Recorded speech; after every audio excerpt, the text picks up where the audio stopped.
My 300-pound fiancé sat me down and told me I needed to lose weight for our wedding photos because he wants to be proud of his bride.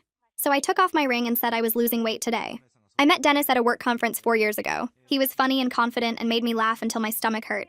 He was a big guy, and I never cared about that. I thought bodies were just bodies, and what mattered was how someone treated you. I weighed 140 pounds when we started dating.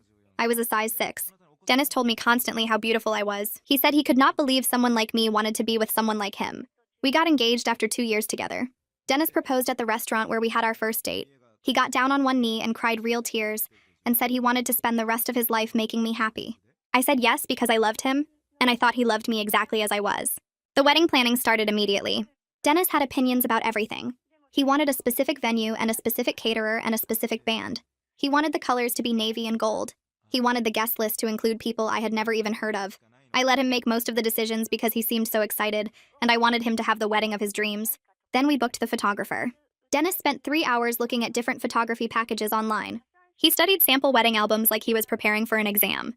He made spreadsheets comparing prices and styles and editing options. I thought it was sweet that he cared so much about capturing our special day. The night after we paid the deposit, Dennis sat me down at the kitchen table. He said he wanted to talk about something important. He said he had been thinking about the photos and how we would look in them. He said he wanted our wedding album to be something we could be proud of for the rest of our lives. I agreed. I said I wanted that too. Then Dennis said I needed to lose weight. He said the camera added 10 pounds and he did not want me to look heavy in our pictures. He said 30 pounds should be enough. He said the wedding was 8 months away, so I had plenty of time if I started immediately. He said he already researched some diet plans and gym memberships that might work for me. I sat there trying to understand what just happened. I asked him to repeat what he said. He repeated it like it was the most reasonable request in the world. He said he just wanted me to look my best. He said brides were supposed to glow on their wedding day, and losing a little weight would help me glow brighter. He said he was only saying this because he loved me and wanted the best for both of us. I asked Dennis if he was planning to lose weight too.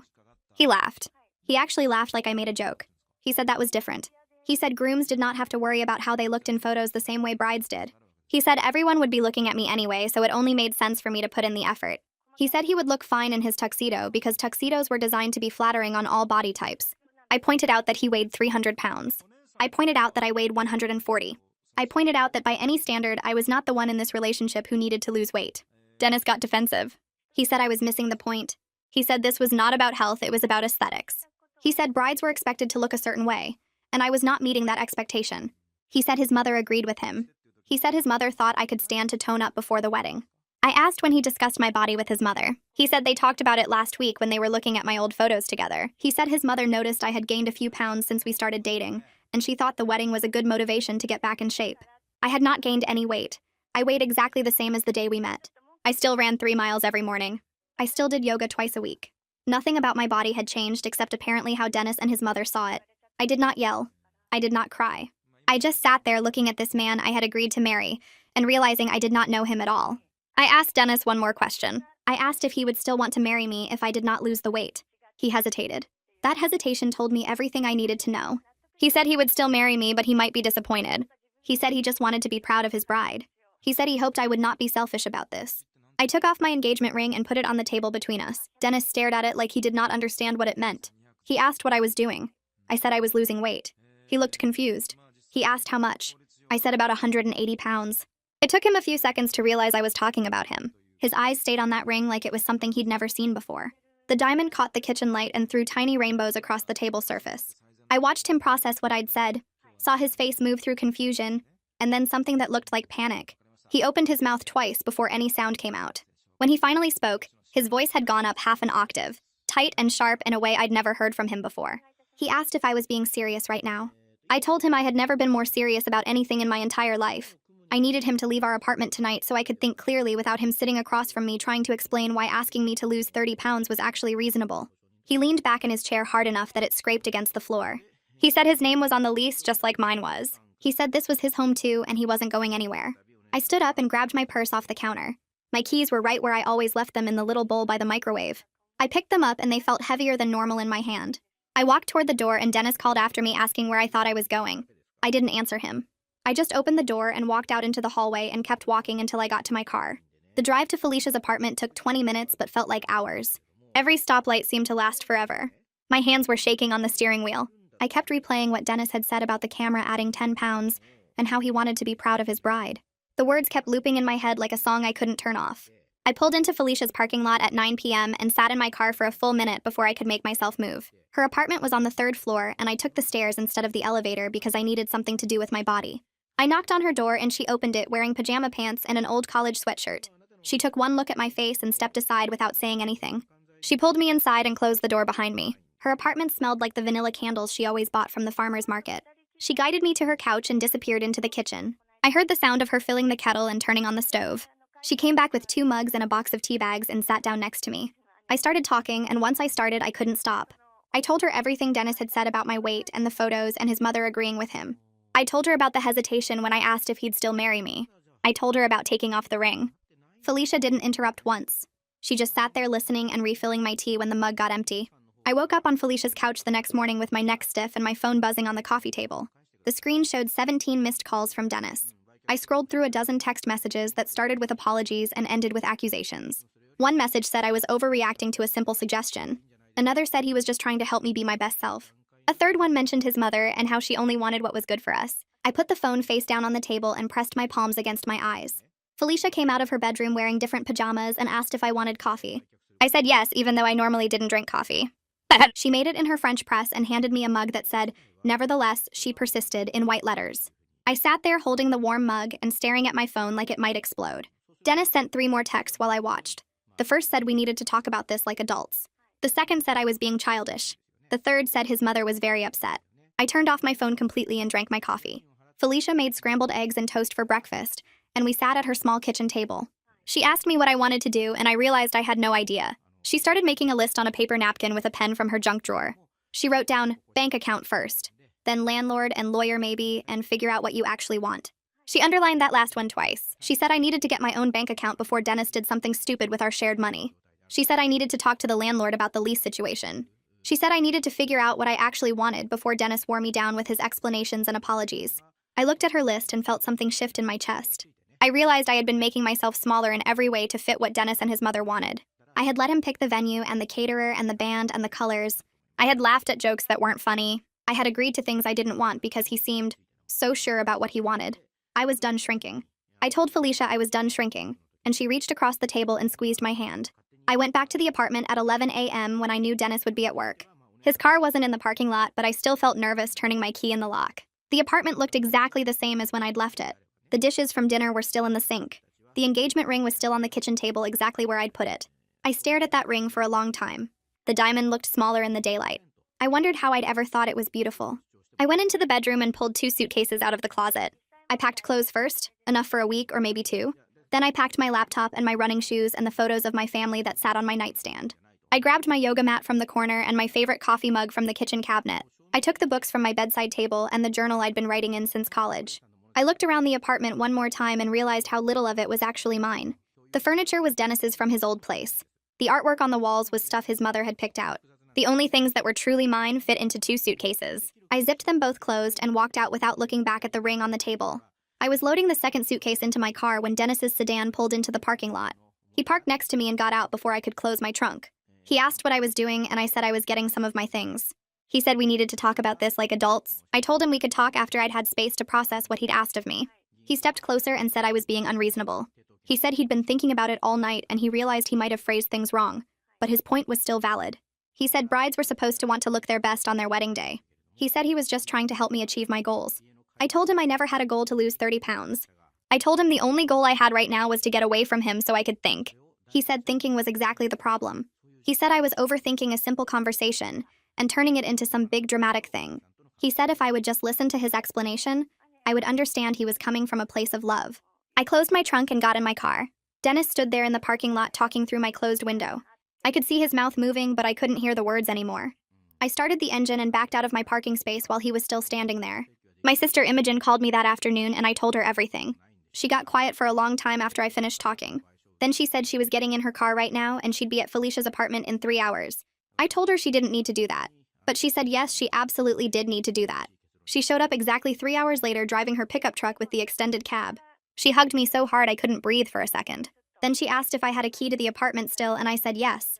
And she said good, because we were going to get the rest of my stuff right now. We drove to the apartment in her truck, and Dennis's car was gone again. Imogen didn't waste time looking around or asking questions. She just started loading boxes. She grabbed my winter clothes from the closet and my kitchen stuff from the cabinets. She packed up my desk and my bookshelf and the lamp I'd bought at a garage sale 3 years ago. The whole time she was muttering under her breath about men who think women exist to look good in their photos. She said things like 300 pounds and the nerve, and his mother can go to hell. Her anger on my behalf made me feel less crazy for leaving. It made me feel like maybe I wasn't overreacting after all. The bank was busy on Tuesday morning, but I waited in line anyway. When I got to the front, the woman behind the counter asked how she could help me, and I said I needed to open a new checking account. She pulled up the forms on her computer and asked for my information. She didn't ask why I was opening a new account, or where the money was coming from. She just processed the paperwork like it was the most normal thing in the world. I transferred half of our shared savings into my new account. The number on the screen was smaller than I wanted, but bigger than I'd feared. Signing those papers felt scary and right at the same time. The representative printed out my temporary checks and my new debit card and handed them across the counter. I walked out of the bank feeling like I'd just taken the first real step toward something. I didn't know what that something was yet, but it felt like independence. Dennis showed up at Felicia's apartment on Wednesday evening without calling first. I was sitting on her couch eating leftover Chinese food when I heard him knock. Felicia looked through the peephole and mouthed his name at me. I shook my head and she nodded. She opened the door but kept the chain lock on. I could hear Dennis through the gap asking to talk to me somewhere private. Felicia told him I would contact him when I was ready, and he needed to respect my space. Dennis's voice got louder. He said this was ridiculous and I was manipulated by my friends. He said Felicia was turning me against him. Felicia said that wasn't how any of this worked and he needed to leave now. Dennis said something else I couldn't hear clearly. Then I heard a loud thud like someone kicked something hard. Felicia closed the door and locked it and came back to the couch. She said he kicked her doorframe hard enough to leave a mark. We sat there listening to his footsteps get quieter as he walked away. I met with the landlord on Thursday afternoon in her office on the first floor of the building. She was a woman in her 50s who wore reading glasses on a chain around her neck. She pulled up my lease on her computer and asked what the situation was. I explained that my fiancé and I had broken up and one of us needed to move out. She nodded like she'd heard this story 100 times before. She said she was sorry I was going through this, but the lease didn't end until 4 more months from now. She said both Dennis and I were legally responsible for the rent until then. She said if one of us wanted to move out early, we'd need to find someone to take over our half of the lease. She said she'd need to approve any new tenant, but she'd work with us to make it happen. I thanked her and walked back upstairs feeling like at least I had a practical goal now. I needed to find someone to take over my half of the lease. That was something concrete I could focus on, instead of just feeling stuck in this weird space between my old life and whatever came next. I went back to work on Monday and tried to act normal. Otto stopped by my desk around 10 in the morning with a coffee for himself and asked if I wanted to grab lunch later. I said sure because saying no would have made things weird. We walked to the sandwich place 2 blocks from the office and sat at a table by the window. Otto asked how the wedding planning was going, and I felt my stomach drop. He saw me and Dennis together at the company holiday party last December. Dennis had his arm around me all night and kept telling anyone who would listen that he was marrying up. I took a bite of my sandwich to buy time before answering. I told Otto there was some wedding stress, but nothing we couldn't handle. My voice sounded fake even to me. Otto nodded and changed the subject to a project deadline coming up next week. He didn't push for details, and I was grateful. Walking back to the office, I realized how many people at work knew Dennis and would ask questions I wasn't ready to answer. My phone buzzed during a meeting Tuesday afternoon. Dennis sent a text saying his mother wanted to meet with me to clear up this misunderstanding. He said she could help us get back on track. I stared at the message until someone asked me a question about the quarterly report, and I had to pretend I'd been paying attention. After the meeting, I went to the bathroom and read the text again. I knew exactly whose idea it was that I lose weight. Dennis didn't come up with that on his own. He'd been talking to his mother about my body for weeks, or maybe months. I blocked her number before I could talk myself out of it. I didn't need her explanations or her manipulation. Dennis sent 3 more texts asking why I wasn't responding to his mother. I turned my phone face down on my desk and tried to focus on work. The wedding planner called Wednesday morning. Her voice was cheerful and professional as she asked about confirming final guest counts. I closed my office door before telling her we were canceling everything. The cheerfulness disappeared from her voice. She said she understood and these things happened. Then she explained we would lose most of our deposits. The venue required 90 days notice for a full refund and we were past that. The caterer kept half no matter what. The band kept their deposit too. The photographer was the only one willing to refund us minus a processing fee. I did quick math in my head while she talked. We were losing over $8,000. I told her to go ahead and cancel everything anyway. She said she'd send the paperwork by email and she was sorry things didn't work out. After I hung up, I sat at my desk feeling sick about the money but knowing it was worth it. $8,000 to escape a marriage built on conditional acceptance seemed like a bargain. Felicia called Thursday evening and said I should talk to someone professional. She said friends were great, but I needed real support to process everything that happened. She'd already looked up therapists who took my insurance and found one named Maya Lindsay who had appointments available next week. I made the appointment while Felicia was still on the phone because I knew I'd talk myself out of it otherwise. The first session was the following Tuesday at 4. Maya's office was in a building downtown with a waiting room that smelled like lavender. She was younger than I expected, with dark hair pulled back in a bun. She asked me to describe what I thought my marriage would be like. I started talking about the wedding and the house we planned to buy and the kids we might have someday. Maya listened without interrupting. Then she asked what I thought daily life would be like with Dennis. I opened my mouth to answer and realized I'd imagined constantly trying to meet standards that would keep shifting to keep me insecure. I would have spent my whole marriage wondering if I was thin enough or pretty enough or good enough. Maya wrote something in her notebook and asked how that made me feel. I said it made me feel sad that I almost signed up for that life. Friday afternoon, my phone buzzed with a voicemail notification. Dennis forwarded me a message his mother left on his phone. I listened to it while sitting in my car in the work parking lot. Her voice was sharp and angry. She said I was selfish and immature for throwing away a good man over helpful suggestions. She said Dennis deserved better than someone who couldn't take constructive criticism. She said I was making a huge mistake. Then her voice changed to something almost sweet as she talked about how comfortable I'd gotten in the relationship. She said she told Dennis months ago that I'd let myself go after the wedding if I wasn't careful now. She said she was only trying to prevent that from happening. The message was 2 minutes long. I listened to it twice, trying to understand how someone could think this way.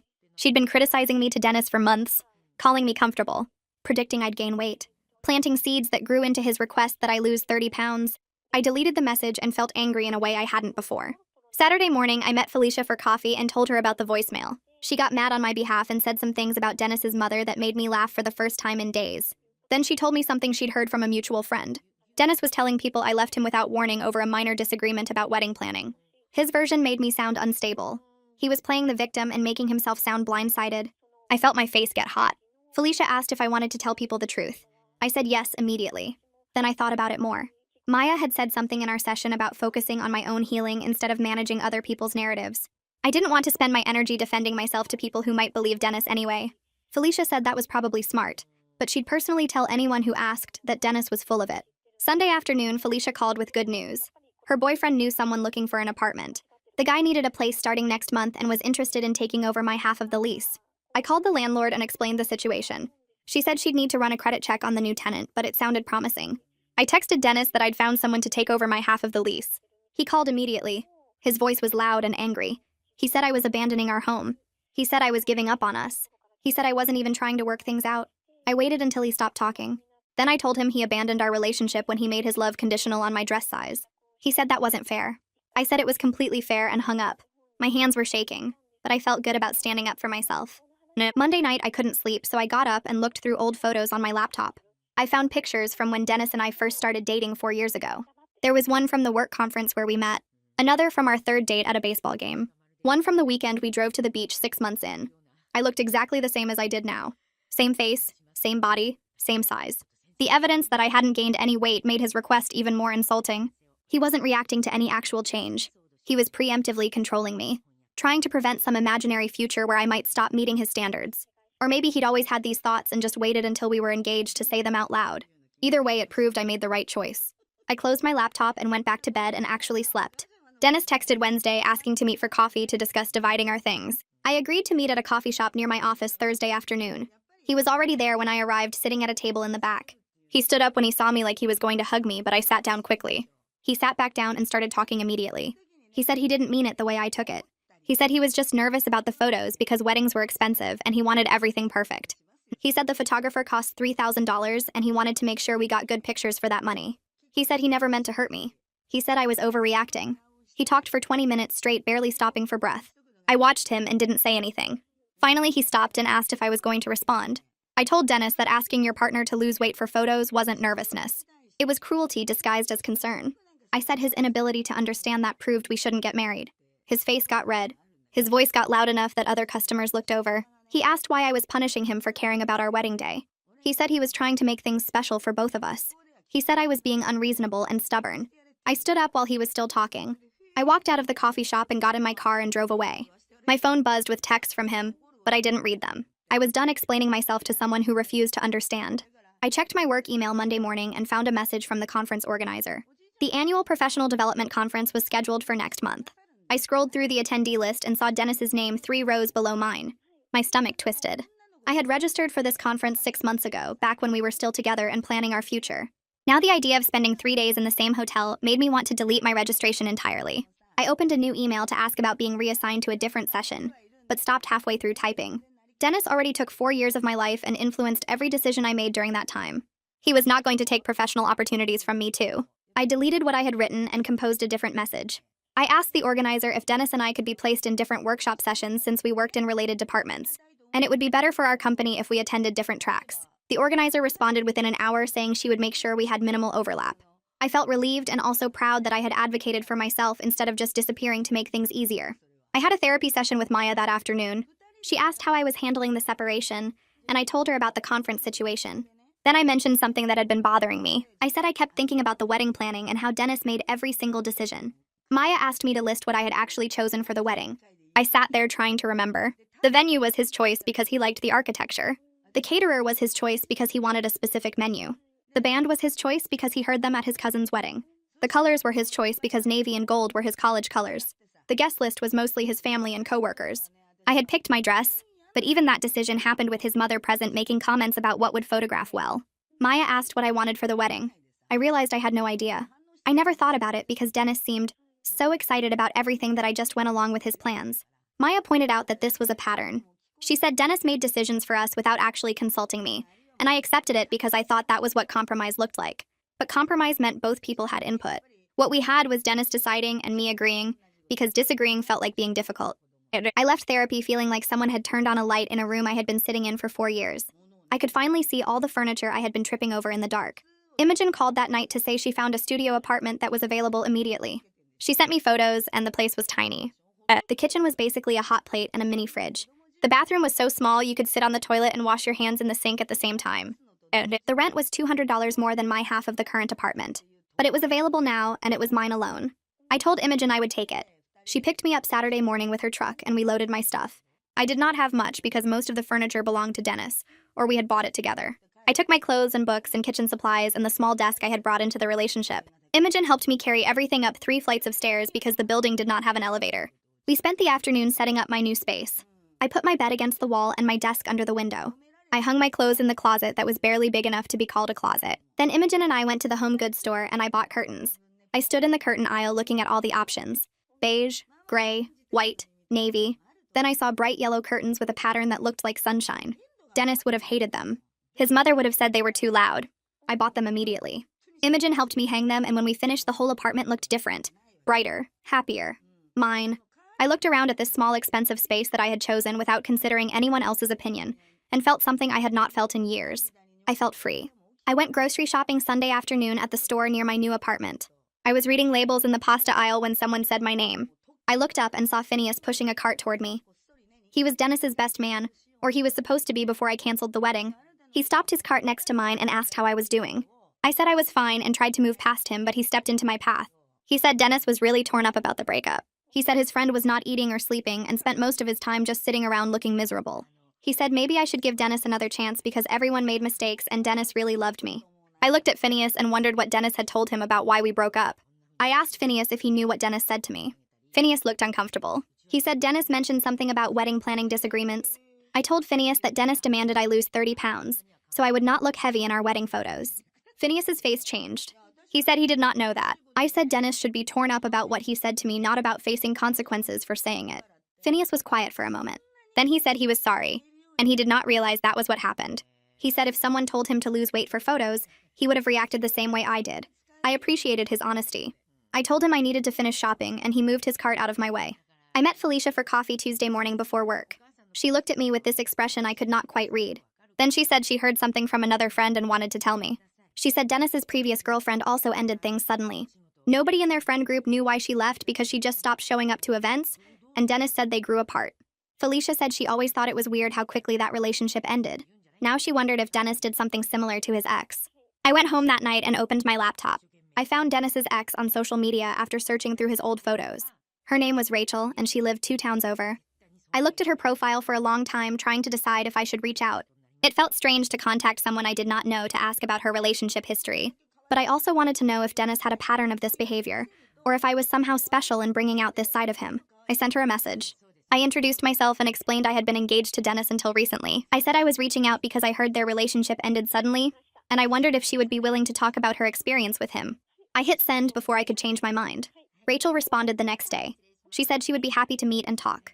We agreed to have lunch Saturday at a restaurant halfway between our towns. I got there first and sat at a table by the window. No, Rachel arrived 10 minutes later and I recognized her from her photos. She sat down across from me and we ordered food. Then she asked what happened between Dennis and me. I told her about the weight loss demand and his mother's involvement and how he laughed when I asked if he planned to lose weight too. Rachel nodded like none of this surprised her. She said Dennis pulled similar behavior with her. At first, he was wonderful and supportive. Then slowly he started making comments.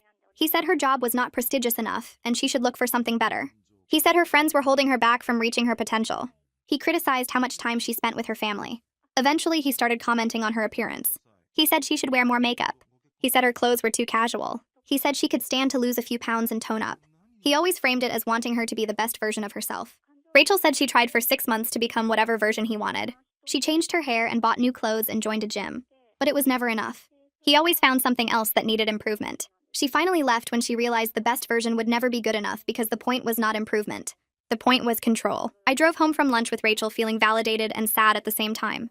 Validated because her story proved I was not crazy or oversensitive. Dennis had done this before. He had a pattern of criticizing women and disguising it as care. But I also felt sad that I wasted 4 years on someone whose behavior was so predictable. If I had known about Rachel earlier, maybe I would have seen the signs sooner. Maybe I would have left before we got engaged and planned a wedding and built a life together that I now had to dismantle piece by piece. I called Maya from my car and told her about meeting Rachel. Maya listened and then said something that shifted my perspective. She said recognizing the pattern now prevented me from wasting more years. She said some people stayed in relationships like this for decades because they never got confirmation that the problem was real. I had that confirmation. I had proof that leaving was the right choice. That was worth celebrating even though it hurt. The professional conference arrived 3 weeks later. I checked into the hotel Thursday afternoon and immediately saw Dennis across the lobby. He was standing near the registration desk talking to someone from accounting. My stomach dropped even though I knew he would be there. I had prepared myself for this moment, but actually seeing him made everything feel too real. I turned toward the elevator hoping to avoid him, but Otto appeared next to me. He worked in my department and we had talked a few times at company events. He asked if I wanted to grab coffee before the first session. I said yes because having someone with me felt better than being alone. We went to the hotel coffee shop and Otto ordered us both lattes. He did not mention Dennis or ask about my personal life. He just talked about work projects and which conference sessions he planned to attend. His casual kindness helped me feel less alone. I realized I had been so focused on Dennis and the wedding and the breakup that I forgot I had other people in my life who cared about me. The first day of sessions went smoothly because the organizer kept her promise about separating Dennis and me. I did not see him again until the networking break Friday afternoon. I was talking to someone from another company when I saw Dennis walking toward me. My whole body tensed. But before he reached me, Otto stepped into his path. Otto asked Dennis about some work project in detail that required a long explanation. Dennis had to stop and answer because Otto was technically his colleague and ignoring him would be rude. I watched this happen and felt grateful. Otto kept Dennis occupied for 15 minutes talking about budget reports and timeline adjustments. By the time their conversation ended, I had moved to a different part of the room. I found Otto later near the refreshment table. I mouthed thank you and he just shrugged. He said everyone deserved colleagues who had their back. His comment made me realize I had more support than I thought. I had been so focused on what I lost when I left Dennis that I had not noticed what I still had. I got home from the conference Sunday evening and checked my mail. There was an envelope from a travel company. I opened it and found a payment notice for the honeymoon package Dennis had booked. The trip was supposed to happen in 2 months. The total cost was $6,000, and the notice said the full amount was due in 30 days because the package was non-refundable. I called Dennis immediately. He answered on the 3rd ring. I asked why he never canceled the honeymoon. He said he forgot about it with everything else going on. I said forgetting was not an excuse and he needed to handle this. Dennis said we should both pay half since we both benefited from booking it originally. I told him I was not paying for a honeymoon that was not happening because of his behavior. He said I was being unreasonable. I hung up and called the travel company myself. The representative said the booking was in Dennis's name and only he could make changes or cancellations. She said if payment was not received by the due date, they would send the account to collections. I sent Dennis a text with the payment deadline and told him this was his responsibility to handle. He did not respond. I scheduled an appointment with a lawyer the next week to sort out the financial mess Dennis created. The office was small and cluttered with file boxes stacked against every wall. The lawyer was a woman in her 50s who listened while I explained the honeymoon situation and the wedding deposits and the security deposit from our old apartment that Dennis still owed me half of. She took notes on a yellow legal pad and asked questions about what we had in writing. I showed her the lease from our old place and the email trail about the honeymoon booking and screenshots of texts where Dennis claimed I owed him money for wedding cancellations. She studied everything for 20 minutes before looking up. She said we could draft a clear division of debts that would offset what Dennis claimed I owed against what he actually owed me. The security deposit alone was $1,200, and Dennis never paid me back his half when we moved. That covered most of what he said I owed for the venue deposit. She typed up a document right there listing every shared expense and who was responsible for what. The honeymoon was entirely his responsibility since it was booked in his name, and I had asked him to cancel it. The wedding venue was split evenly since we both signed that contract. The other deposits fell into similar categories based on who signed what paperwork. When she finished, the document showed Dennis actually owed me $300 more than I owed him. Having it all written down in black and white made me feel like I could breathe properly for the first time in weeks. I paid her fee and left with copies of everything organized in a folder. My next therapy session with Maya focused on something she noticed and how I talked about the wedding planning. She asked why I let Dennis make almost every decision about our wedding. I said he seemed so excited and I wanted him to be happy. Maya asked what I wanted for the wedding. I sat there trying to remember if I had wanted anything specific. I could not think of a single detail I had advocated for. Maya asked if I felt grateful that Dennis wanted to marry me. The question hit something I had not wanted to examine. I said yes. I said I felt lucky that someone like him chose me. Maya asked what I meant by someone like him. I tried to explain that Dennis was confident and funny and successful, and I sometimes wondered why he picked me. Maya pointed out that I was also confident and funny and successful. I said it felt different. She asked how. I realized I had been performing gratitude for being chosen. Dennis made me feel like I should be thankful someone wanted to marry me. So I did not advocate for what I wanted because I was afraid of seeming difficult or ungrateful. Maya asked if I thought I deserved to have opinions about my own wedding. I said of course, but hearing myself say it made me realize I had not acted like I believed it. She said this pattern probably showed up in other parts of our relationship too. I thought about all the times I agreed to things I did not want, or stayed quiet when Dennis made decisions without asking me. The wedding was just the biggest example of how I had made myself smaller to keep him happy. I started running longer distances that week. My usual 3 miles felt too easy, so I pushed myself to 4, then 5, then 6. I found a yoga studio across town that offered advanced classes and signed up for unlimited monthly sessions. The classes were harder than what I was used to, and I liked that. I liked feeling my muscles shake and my breath come hard, and knowing I was getting stronger. Every mile I ran felt like shaking off the shame Dennis tried to put on me. He wanted me to change my body to meet his standards, but I was changing my body for myself now. I was getting faster and stronger in ways that had nothing to do with how I looked. The instructor at the yoga studio asked if I was training for something. I said I was training to feel like myself again. She smiled like she understood exactly what I meant. After class, I looked at myself in the studio mirror and saw someone who was taking up space without apologizing for it. My body was mine. It had always been mine. I had just forgotten that for a while. The truth about why Dennis and I broke up started spreading through our social circle around the same time. I did not tell many people the real reason, but Felicia told her boyfriend and he told someone else, and eventually the story got out. Some people ghosted me entirely. 3 mutual friends stopped responding to my texts and unfollowed me on social media. I figured they were siding with Dennis, or they did not believe me, or they thought I was making too big a deal out of his request. Other people reached out to say they always thought something was off about how he treated me. A woman from our book club sent me a long message saying she noticed Dennis often spoke over me in group settings, and she was glad I got away from him. A guy we knew from the gym said Dennis made comments about other women's bodies when I was not around, and it always made him uncomfortable. Each message revealed things people saw that I had explained away to myself. I felt stupid for not noticing and grateful that other people had been paying attention even when I was not. I met 3 friends for coffee 2 weeks later at a place downtown. These were people I had known since college, and I trusted them to be honest with me. We ordered drinks and sat at a corner table, and I asked them directly if they ever noticed Dennis saying anything weird about my appearance. They looked at each other before anyone answered. Finally, one of them said yes. She said Dennis made small critical comments about my appearance disguised as jokes. He would say things like I should try a new hairstyle or ask if I was really going to eat dessert, or mention that certain colors were not flattering on me. She said they all laughed uncomfortably at the time because they did not know what else to do. Another friend said Dennis once commented that I was lucky to have him because most guys his age wanted someone younger and thinner. She said she almost said something, but she was afraid of causing drama.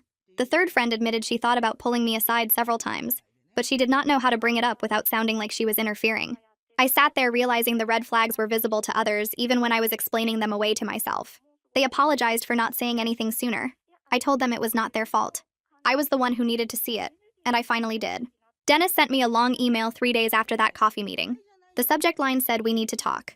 The email was 12 paragraphs detailing everything he did right in our relationship, and how I was throwing it away over one mistake. He listed all the nice things he did for me over 4 years. He reminded me about the time he drove 6 hours to pick me up when my car broke down. He brought up the surprise birthday party he threw for me 2 years ago. He mentioned every gift he bought and every vacation we took and every time he supported me through something difficult. He said he made one comment about wanting me to look my best for our wedding, and I was using it to destroy everything we built together. He said I was being unfair and unreasonable and selfish. He said if I really loved him, I would forgive this one mistake and come back to him. I read the email 3 times. I drafted a response explaining why his request was not just one mistake, but a symptom of how he saw me. I deleted it and wrote a different response focusing on the pattern of control throughout our relationship. I deleted that too and wrote a third version that was just 2 sentences saying I was not coming back and he needed to respect my decision. I was about to send it when I called Maya instead. She asked me to read her the email. When I finished, she was quiet for a minute. Then she said his email was manipulation designed to make me doubt my decision. She said he was rewriting history to make himself the victim. She said the clearest boundary I could set was silence. She said not responding at all would show him I was done engaging with his version of reality. I thanked her and deleted all 3 drafts without sending any of them. A letter arrived at my new apartment a week later. I did not recognize the handwriting on the envelope. Inside was 3 pages of stationery with flowers printed around the borders. The letter was from Blythe. She somehow got my new address even though I had not given it to her.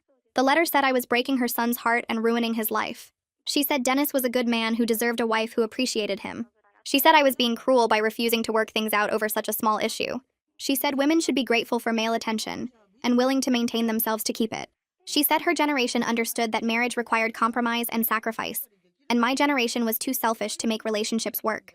She said I would regret this decision when I was older and alone and realized I had thrown away my chance at a family. She said Dennis told her I refused to even discuss his concerns about the wedding photos, and that proved I did not really love him. The letter revealed more about her values than I ever knew. I read 2 pages before I stopped. I did not need to know what else she thought about me or my choices or my generation. I walked the letter directly to the trash can in my kitchen and threw it away without finishing it. A friend from work got married the following month, and I almost did not go to the wedding. I was afraid it would hurt to watch someone else get married when my own wedding was supposed to happen in 3 months. But I had already RSVP'd yes and bought a gift, so I put on a dress and drove to the venue. The ceremony was outside in a garden. The bride looked radiant and happy. Her groom looked at her like she was perfect exactly as she was. He cried when she walked down the aisle. During the vows, he said he loved every part of her and could not wait to spend his life making her as happy as she made him. I felt relief instead of jealousy. I felt grateful I did not marry Dennis. I felt certain I made the right choice. At the reception, I danced with other guests and ate cake and celebrated love that looked like what love should be. When I drove home that night, I felt surprisingly okay. Otto asked me to grab lunch the next week. We went to a sandwich shop near the office and sat outside even though it was getting cold. He said he wanted to tell me something. He said he went through a similar situation with an ex who constantly criticized him. She told him he needed to dress better and work out more and be more social. She said she was just trying to help him improve himself. He said it took him 2 years to rebuild his confidence after that relationship. He said he still sometimes heard her voice in his head, telling him he was not good enough. Sharing our experiences helped me feel less isolated in what I was going through. Otto said the hardest part was realizing how much of himself he had changed to make her happy.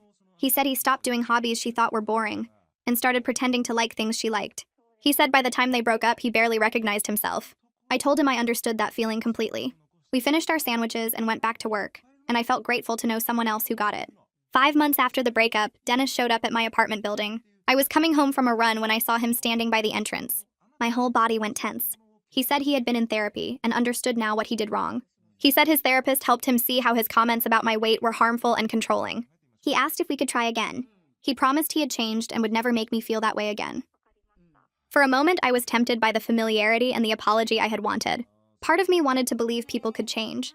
Part of me missed the good parts of our relationship. Part of me was tired of being alone. But then I looked at him standing there and I remembered everything.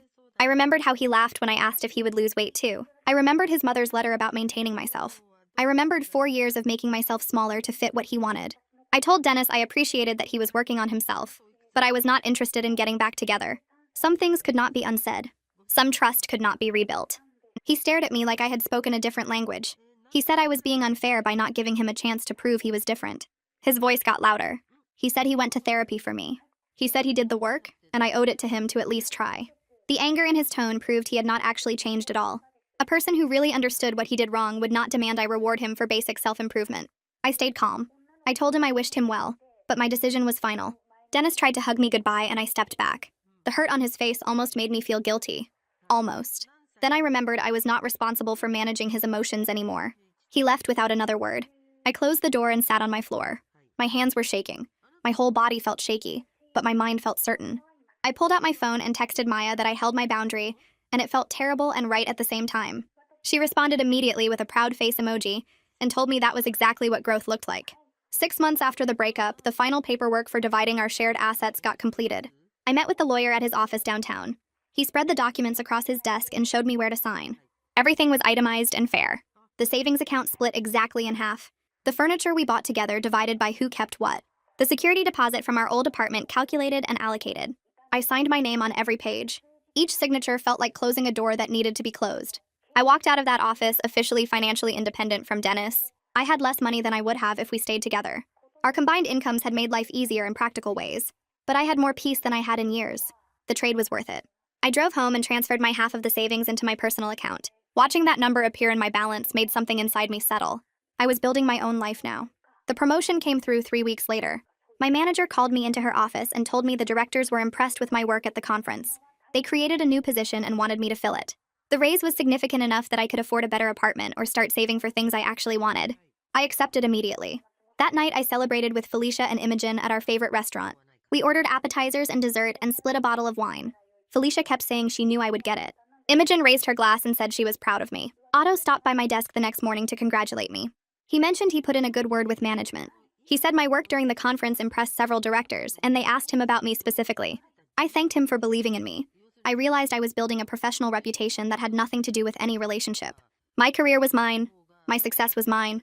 Nobody could take that away. I used some of the money I would have spent on the wedding to book a solo vacation. 1 week in Colorado hiking and reading and eating whatever I wanted. I had never traveled alone before. Dennis always wanted to go places together, and his idea of vacation involved tours and schedules and restaurant reservations made weeks in advance.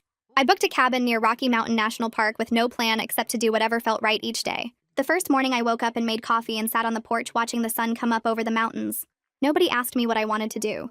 Nobody suggested activities I should enjoy. I decided to hike a trail I found on a map at the visitor center. I spent 4 hours walking through pine forests and across streams. I stopped whenever I wanted to take photos or just sit and breathe. I ate lunch at a diner and ordered pancakes at 2 in the afternoon because I felt like it. Every decision was mine alone.